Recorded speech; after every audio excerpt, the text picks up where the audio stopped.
Hoy deseo compartir con ustedes un tema acerca de el plan de Dios para el avance de su reino por medio de la familia.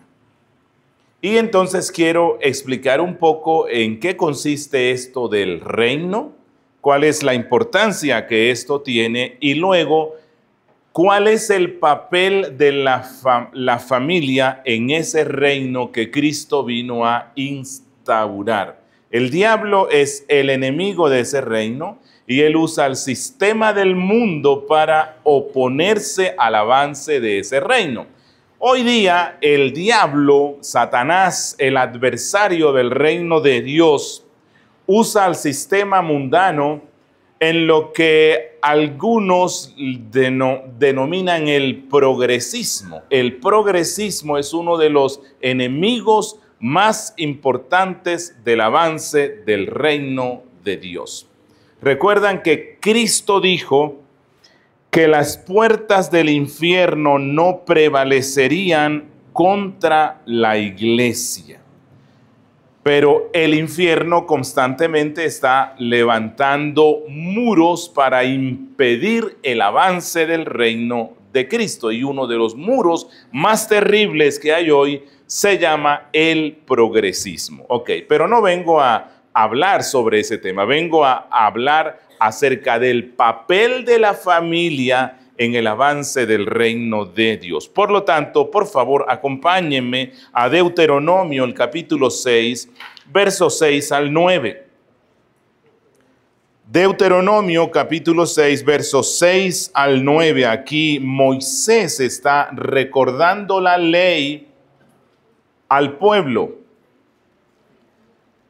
Y particularmente está recordándole esta ley al pueblo que va a entrar a la tierra prometida. Dice, y estas palabras que yo te mando hoy estarán sobre tu corazón y las repetirás a tus hijos y hablarás de ellas estando en tu casa y andando por el camino y al acostarte y cuando te levantes, y las atarás como una señal en tu mano y estarán como frontales entre tus ojos y las escribirás en los postes de tu casa y en las puertas. Este texto es clave, es fundamental porque nos muestra cuál ha sido el propósito de Dios para con la familia desde el principio.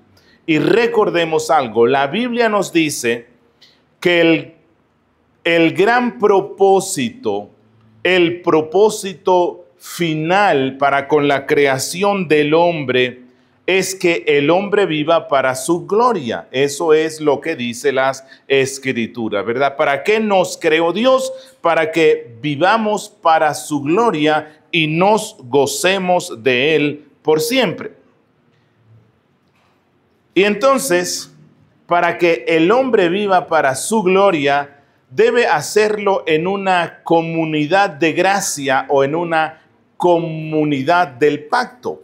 Y entonces Dios diseñó todo de tal forma que en medio de esa masa de hombres, por su gracia, rescatara a muchos y estos muchos conformaran un pueblo que vive para su gloria, un pueblo sumiso a la voluntad de Dios, un pueblo que lo reconoce y sirve como rey. Así que el tema del reino es un tema transversal en todas las Escrituras. Lo encontramos desde el principio y hasta el fin. Miren, en Éxodo 19, versículo 6, al comienzo de la historia bíblica, el Señor le dijo a Moisés que deseaba que su pueblo fuera un reino de sacerdotes. No que simplemente fueran sacerdotes, sino un reino de sacerdotes. Bueno, Jesucristo, cuando Él vino, el Hijo de Dios, cuando se encarna y desciende a la tierra, su mensaje principal estuvo relacionado con este propósito que Dios mostró en el Antiguo Testamento. En Mateo, el capítulo 4, versículo 17,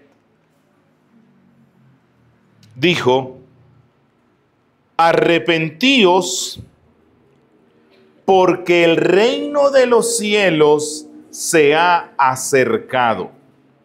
Y Hechos 1:3 nos dice que luego de su resurrección, Jesucristo se apareció a sus discípulos dándole mandamientos. Y uno de los mensajes principales, dice Hechos 1:3, fue hablarles acerca del reino de Dios. Y el apóstol Pablo siempre iniciaba su predicación, como consta en Hechos 19:8, en Hechos 20:25, tratando de persuadir a las personas acerca del reino de Dios. Así que el tema del reino es un tema central en la Biblia, es un tema central en el Evangelio, es un tema central respecto a la misión de Cristo. Con Cristo, el reino de Dios se acerca a los hombres. Y a propósito, ¿qué es el reino de Dios? Bueno, el reino de Dios es el gobierno de Dios sobre todas las cosas y sobre todos los hombres. La Biblia nos muestra que Jesús es el rey. Él vino para ser rey, así fue profetizado y así mismo lo anunció él. Él es el rey y los que creen en él son los súbditos de este reino. Nosotros pertenecemos al reino de Cristo. Un reino que, por cierto, la Biblia nos dice que está en expansión. Es un reino que fue inaugurado por Cristo, está en expansión y esperamos la consumación de este reino, la expresión máxima y sublime del reino cuando Cristo vuelva por su pueblo y seamos introducidos al estado eterno de gloria, y entonces allí ya no habrá más tristeza, más muerte, más pecado, más aflicción, sino que Cristo va a ser el todo en todos. Bien, lo hemos comprendido, ¿verdad? El propósito de nuestra salvación es que Dios está formando un pueblo y ese pueblo son los súbditos del rey que es Cristo. Por lo tanto, ese es su reino. ¿De qué forma avanza este reino? Bueno, este reino está avanzando por medio de la predicación del Evangelio, la cual, siendo aplicada eficazmente por el Espíritu Santo, quien va convirtiendo como Él quiere, como dijo Juan, que el viento sopla de donde quiere y hacia donde quiere, mostrándonos que el Espíritu Santo va obrando como Él quiere en muchos que escuchan la predicación del Evangelio, y entonces ellos vienen a la fe, y cuando vienen a la fe son incorporados a este reino. Es un reino en expansión. Y es una responsabilidad de la iglesia expandirlo. Cuando Cristo, luego de la resurrección, le dice a sus discípulos: todo poder, toda potestad me ha sido dada en el cielo y en la tierra, o sea, yo soy el rey. Como yo soy el rey, entonces les ordeno que vayan a todas las naciones haciendo discípulos, bautizándolos en el nombre del Padre, del Hijo y del Espíritu Santo. Y estos que así se convierten y tienen ese testimonio público de fe, habiendo sido regenerados, entonces forman parte de este reino. El reino de Dios es algo muy grande que abarca muchas cosas. La iglesia forma parte del reino. La iglesia no es todo el reino, pero ella está dentro del reino y es el agente principal para la expansión de ese reino. Bueno, estas iglesias así llamadas por Cristo son enviadas para que vayan a todas partes anunciando: el Hijo de Dios vino al mundo, Dios se encarnó, nació como hombre, hizo el bien, murió en una cruz, satisfizo la justicia de Dios y Dios lo constituyó como Salvador y Señor de su pueblo. Bien, los súbditos forman parte de la iglesia. Pero ¿quiénes son estos que forman parte de la iglesia? Bueno, son padres, son madres, son hijos, son hermanos, es decir, son miembros de familias.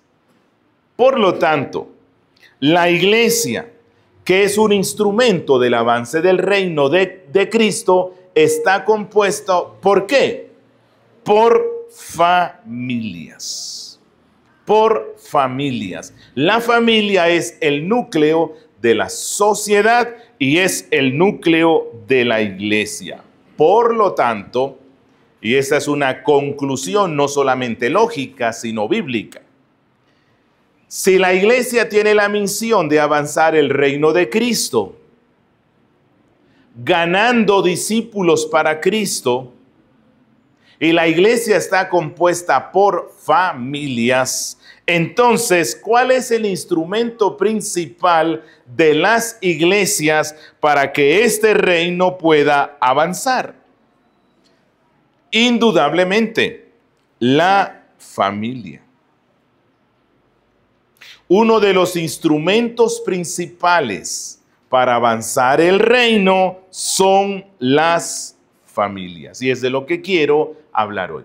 Que los padres principalmente somos responsables en la evangelización, en el discipulado, obviamente bajo la autoridad de los ancianos de la iglesia local, en el crecimiento espiritual de nuestros hijos.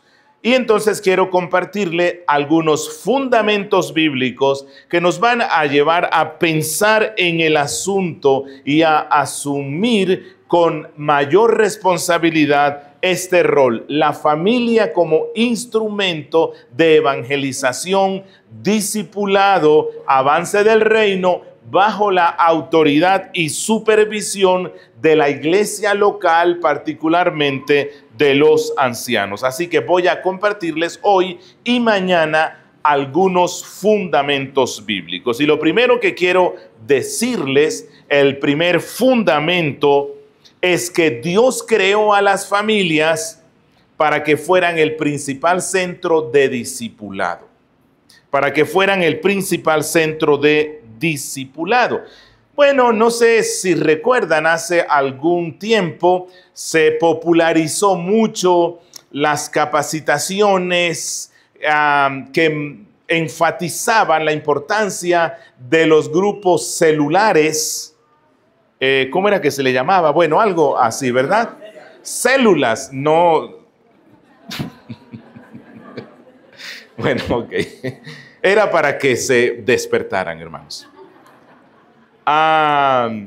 Y la importancia de los grupos pequeños en casa para que la iglesia crezca. Bueno, yo estoy de acuerdo en el sentido de que sí, Dios diseñó las cosas para que este reino y la iglesia pueda expandirse por medio de grupos pequeños o células, pero en la Biblia a estos grupos pequeños o células se les llama familias.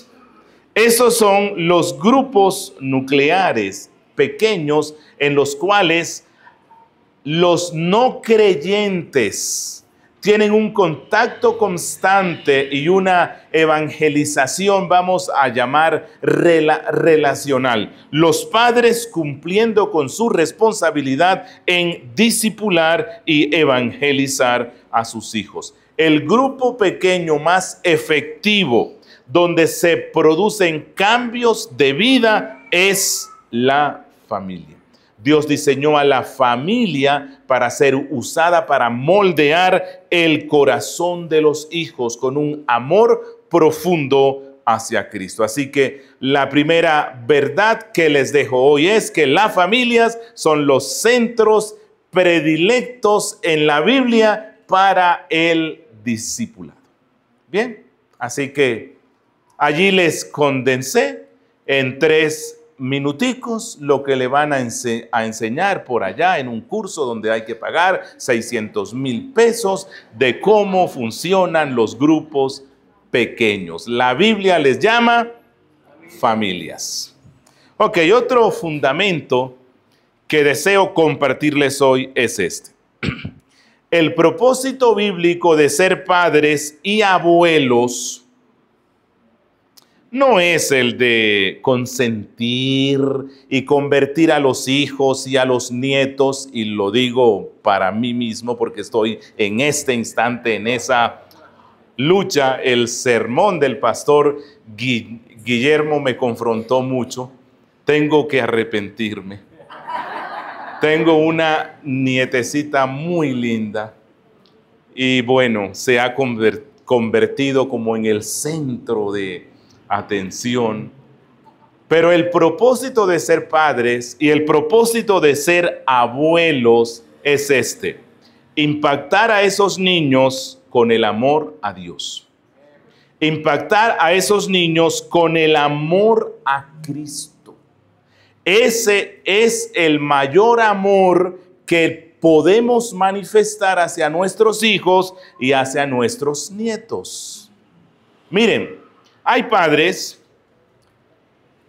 que en un momento de desespero se han preguntado: ay Dios, ¿por qué me diste estos hijos? ¿No les ha pasado eso cuando su comportamiento es un poquito? Bueno, la respuesta nos la da Dios. Dios da hijos humanos a padres humanos. Dios da hijos caídos a padres caídos pero regenerados. Y estos padres regenerados, Dios les da los hijos que les da precisamente para que ellos les inculquen el amor a Dios y el amor a Cristo, para que los capaciten en un amor sincero hacia Dios y en un odio hacia el mundo. Los padres y abuelos somos esos instrumentos que ha diseñado Dios. Así que la familia es ese núcleo principal que forma parte de la iglesia local, a través del cual se hace un avance marcado en el reino de Dios. Un tercer fundamento que quiero compartirles hoy es este.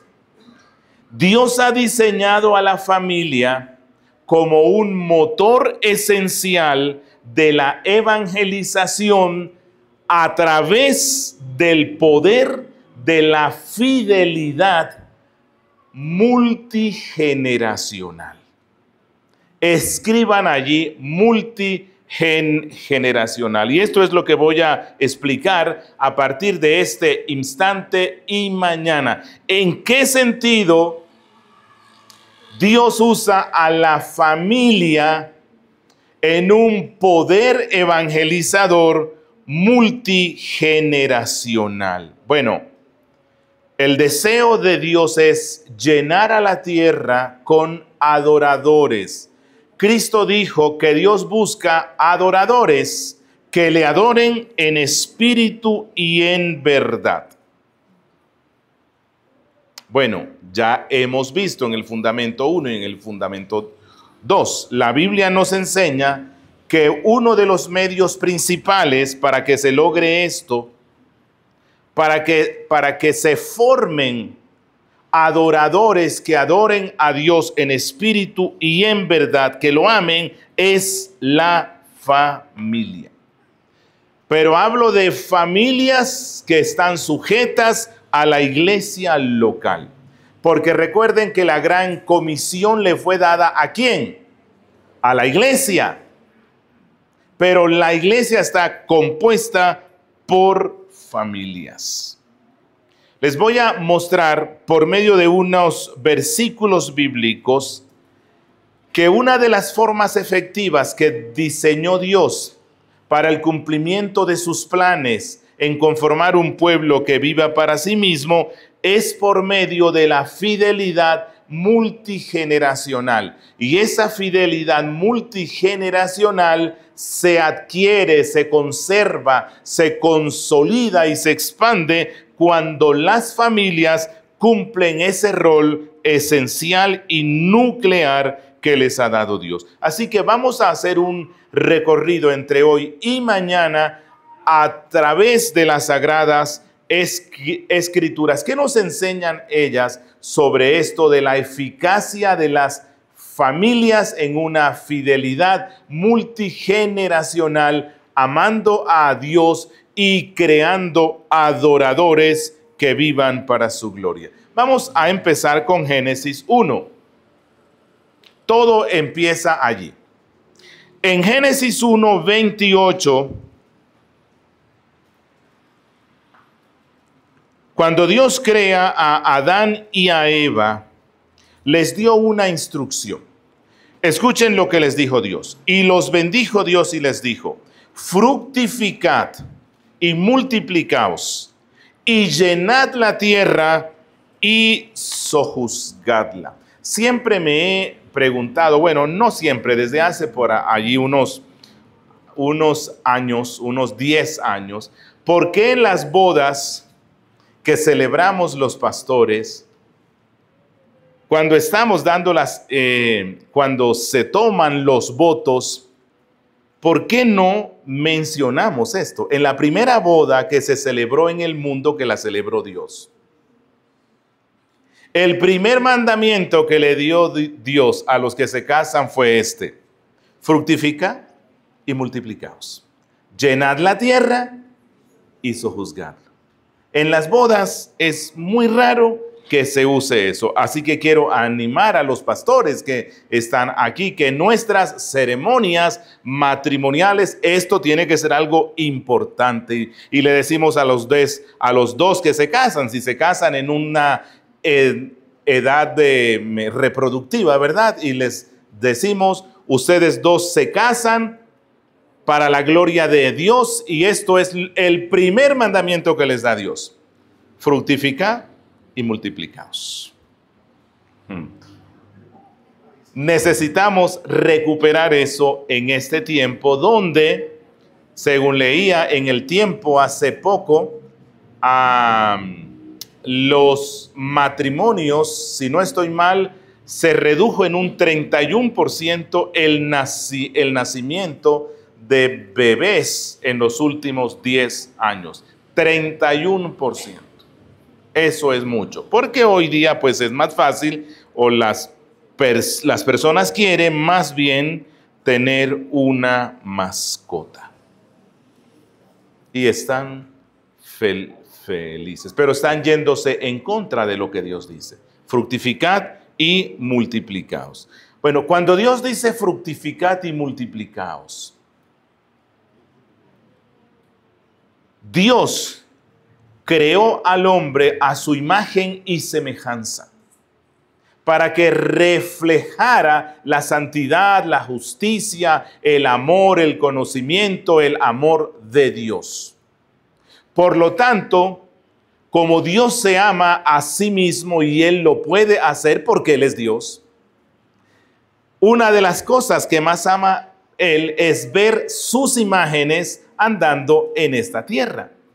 Así que Él deseaba que la tierra estuviese llena de esos seres que portan su imagen. Y era responsabilidad, obviamente, de los padres instruir a los hijos en el conocimiento de Dios.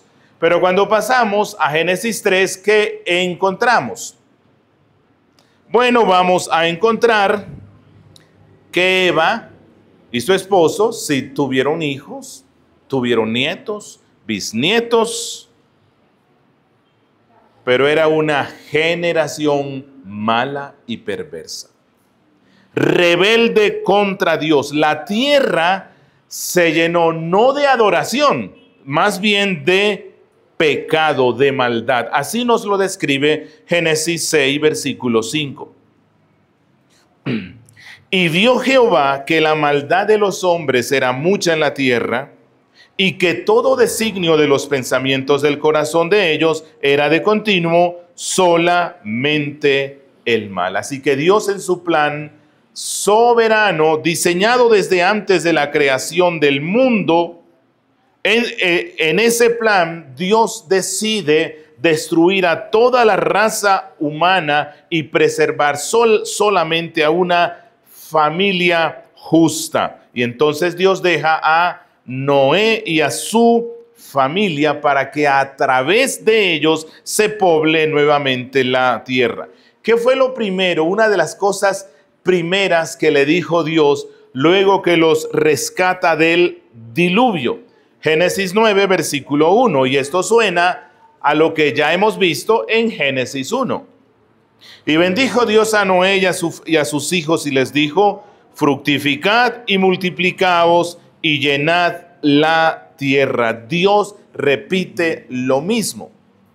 Dios quiere que la tierra esté llena de hombres y mujeres que vivan para su gloria. Dios quiere un mundo lleno de adoración. Eso nos dice Juan en el capítulo 4, en el encuentro que Cristo tiene con la samaritana. Dios quiere que generación tras generación haya un pueblo piadoso que viva para su gloria. Bueno, para el cumplimiento de estos planes, en medio de una generación maligna, Dios hizo varios pactos con los hombres. Dios hizo pactos con los pueblos. Dios hizo pacto con su pueblo. Y aunque en teología le llamamos el pacto noético, el pacto sinaítico, el pacto davídico, y suenan como que son pactos que Dios hizo con un hombre en particular. En realidad, la Biblia nos muestra que estos pactos fueron multigeneracionales. Estos pactos fueron multigeneracionales, donde Dios le daba la responsabilidad a las familias de instruir a sus hijos dentro de las normas de ese pacto. Miren, en el pacto que Dios hace con Noé, en Génesis 9:9, escuchen lo que dice. Dios dice esto: ahora establezco mi pacto contigo, o sea, con Noé. Por eso le llamamos el pacto noético. Pero no era solamente con él. Dice, y con tu descendencia después de ti. Es un pacto multigeneracional. Y luego, cuando Dios hace el pacto con Abraham, en Génesis 17:7 le llamamos pacto abrahámico.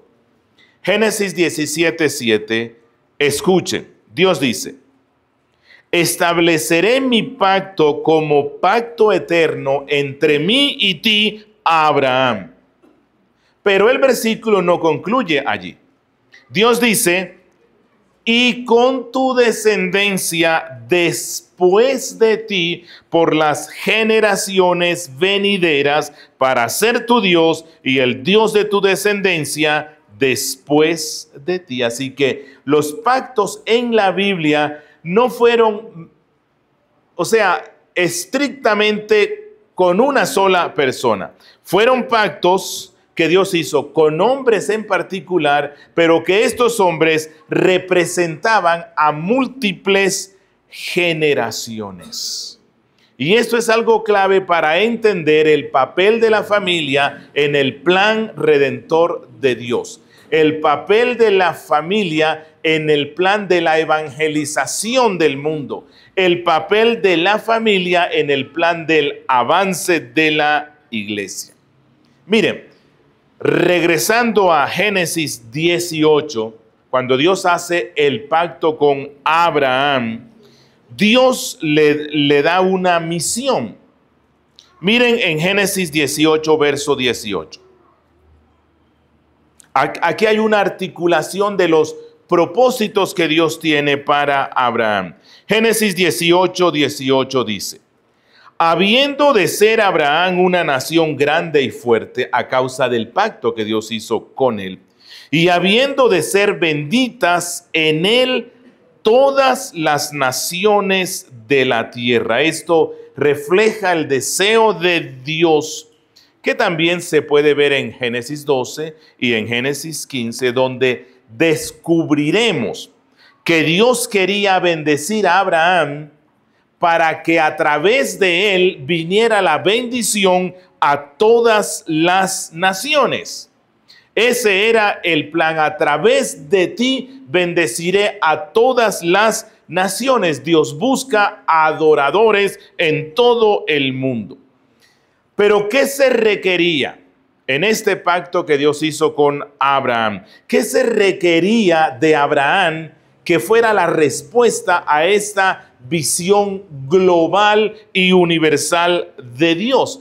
¿Cuál era el llamado específico que le estaba haciendo Dios a Abraham? Miren en el capítulo 18, el verso 19. Esto es clave. Dice, porque yo lo he conocido, o sea, a Abraham, para que mande a sus hijos y a su casa después de sí, que guarden el camino de Jehová, haciendo justicia y juicio, para que haga venir Jehová sobre Abraham lo que ha hablado acerca de él. ¿Entendemos esto? Dios le dice a Abraham, y voy a parafrasear, voy a llenar la tierra de adoración, de adoradores, y tu tarea es hacer de tu familia un centro de discipulado. Tu responsabilidad, Abraham, es inculcar en tus hijos y en tu casa el amor por mí, que ellos sean adoradores. Esta es tu responsabilidad. Si pasamos al Nuevo Testamento, y voy a hacer la correlación con este texto, porque en el desarrollo pactual y el desarrollo de la revelación, Dios nos muestra cómo era que se iba a cumplir esto. Si me acompañan, por favor, a Mateo, en el capítulo 22, en los versos 35 al 36. Allí encontramos a Cristo enfrentado con una pregunta poderosísima. Hay alguien, un líder religioso, le hace a Cristo una pregunta importantísima. Él le dice, Maestro, ¿cuál es el mandamiento más importante de la ley? Esta no es una pregunta insignificante, ¿verdad? ¿Cuál es el mandamiento más importante de la ley? Es decir, Jesús, yo te pido que me resumas toda la escritura en un solo mandamiento. ¿Cuál sería ese mandamiento en el cual me condensarías toda la Biblia? Bueno, Cristo dio la respuesta. Y él cita a Deuteronomio capítulo 6, versículo 5, que es una explicación, una continuación de ese pacto que Dios hizo con Abraham. Y Cristo dice, toda la ley la condensaría en esto. Amarás al Señor tu Dios con todo tu corazón, con toda tu alma y con todas tus fuerzas. Este es el propósito de la vida. Cuando una persona ama a Dios con todo su corazón y al prójimo como a sí mismo, alcanzó el propósito de la vida. Si no alcanza eso, perdió el tiempo.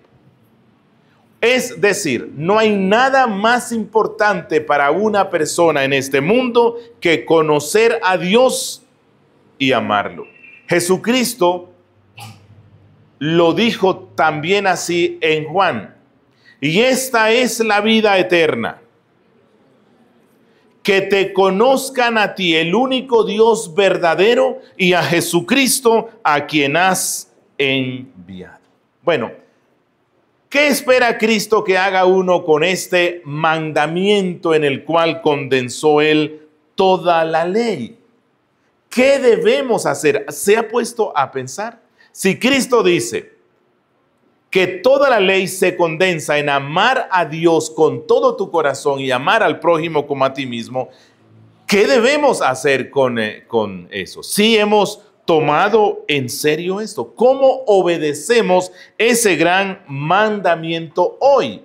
Bueno, Deuteronomio en el capítulo 6, que Cristo lo está citando, Él nos proporciona un ejemplo, o más bien más instrucciones de cómo debe obedecer uno o de cómo debe actuar uno frente a esto. Dice en Deuteronomio 6, y estas palabras que yo te mando hoy estarán sobre tu corazón. Así empezamos a obedecer el gran mandamiento de Cristo. Que las palabras de la ley de nuestro Dios estén en nuestro corazón. Solamente así aprenderemos a amar a Dios y al prójimo como a uno mismo. Pero resulta que Dios está interesado en la formación de un pueblo. Ese es su reino.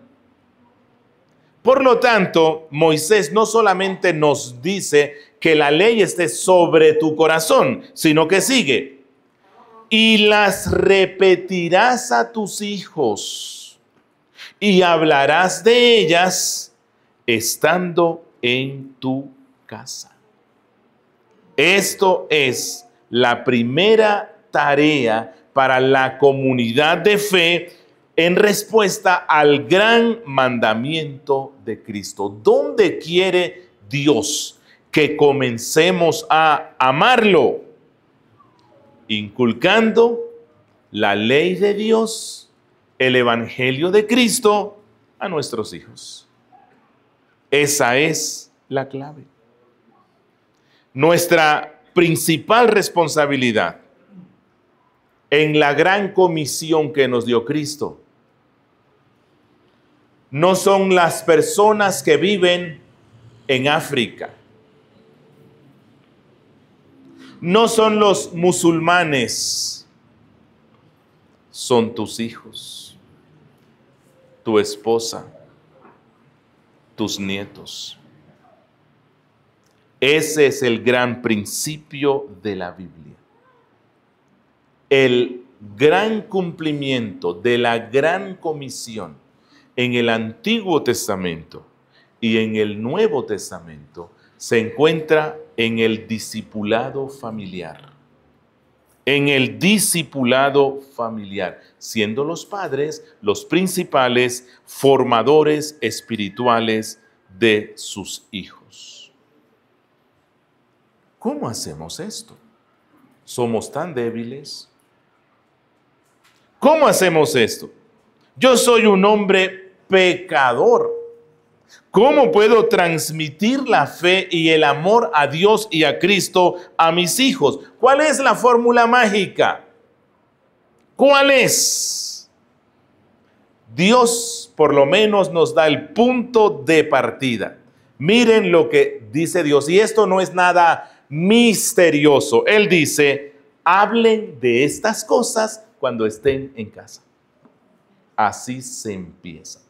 No hay que ir a hacer un curso costoso para que me den las 10 reglas. No, Dios dice: empieza a cumplir esto haciendo esto. Habla de mi ley, habla del evangelio, habla de los grandes actos redentores de Dios a tus hijos cuando estés en casa. ¿Por dónde debemos empezar los padres a cumplir esta gran comisión que es dada en el Antiguo y en el Nuevo Testamento en la casa? ¿Cómo? Hablando acerca de estos grandes actos redentores. A esto tradicionalmente se le ha denominado el culto familiar. El culto familiar. Ese momento especial en el cual el padre convoca a su esposa, a sus hijos, lee las escrituras, se las explica y ora por ellos. Pregunto, ¿es eso imposible?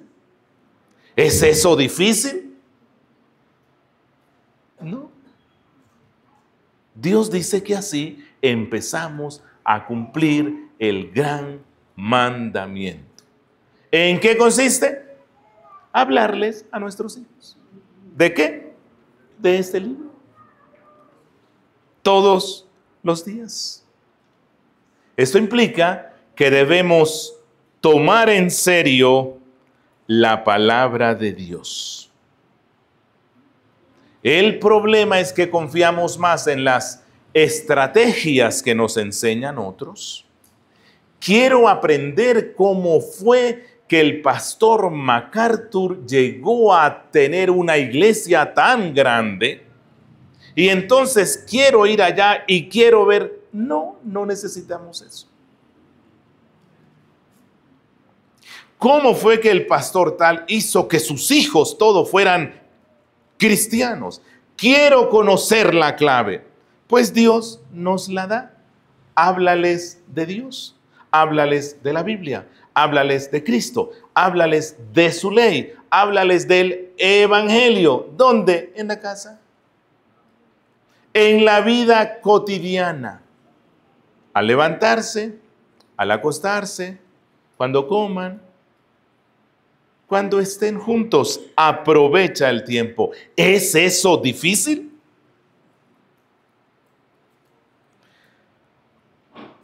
En Deuteronomio, en el capítulo 32, versos 45 al 46, cuando Moisés concluye este gran sermón recapitulando la ley que le da al pueblo, Deuteronomio 32, 45 al 46, Moisés les suplica diciéndoles esto: poned vuestro corazón a todas las palabras que yo os testifico hoy, las cuales, oigan, mandaréis a vuestros hijos para que cuiden de poner por obra todas las palabras de esta ley. ¿Por qué es crucial que amemos a Dios, que sigamos a Dios con todo el corazón? Porque si no lo hacemos, si no tomamos en serio su palabra, no podremos guiar a nuestros hijos a la fe. Conocer y amar a Dios es algo personal, pero también es algo multigeneracional. Lo vemos a la luz del Antiguo Testamento y a la luz del Nuevo Testamento. Y en los 4 minutos que me faltan, quiero que pasemos al tiempo de los jueces. El tiempo de los jueces fue un tiempo trágico, ¿verdad? Un tiempo trágico. Los israelitas no obedecieron esto que le dijo Moisés. El pueblo sí entró a la tierra prometida bajo el liderazgo de Josué. Pero luego de la muerte de Josué se levantó una generación que la Biblia lo describe así. Jueces capítulo 2, versos 10 al 11. Jueces 2, 10 al 11 dice: y toda aquella generación fue también reunida con sus padres, la segunda después de la salida de Egipto, y se levantó después de ellos otra generación, la tercera, que no conocía a Jehová, ni la obra que él había hecho por Israel, y los hijos de Israel hicieron lo malo ante los ojos de Jehová y sirvieron a los Baales. Pero ¿cómo es posible que haya pasado esto? ¿Cómo así que se levanta una generación que no conocía los grandes actos redentores de Dios? ¿Cuál es la respuesta a la luz de lo que hemos visto hoy? ¿Dónde estuvo el fracaso? En la generación previa, en los padres. Porque Dios había dicho, me amarás con todo tu corazón y amarás al prójimo como a ti mismo. Pero Dios luego le mostró al pueblo cómo hacían esto y era amando y obedeciendo la ley e inculcándola a sus hijos. Ellos no hicieron eso. La generación de Josué no transmitió su fe a sus hijos. Por eso Josué tuvo que levantarse un buen día y convocar al pueblo y decirles, mire, ustedes adoren a los dioses que quieran. Son una generación maligna y perversa. Pero yo y mi casa serviremos a Jehová. Él cumplió con el rol. El resto no lo hizo. Fracasaron en esa tarea de ser un centro de discipulado, de ser un centro de adoración. Se olvidaron de lo que Dios había hecho por su pueblo. Bien, el tiempo se nos fue. El tiempo corre. O más bien, nosotros corremos en el tiempo. Sigamos entonces. No.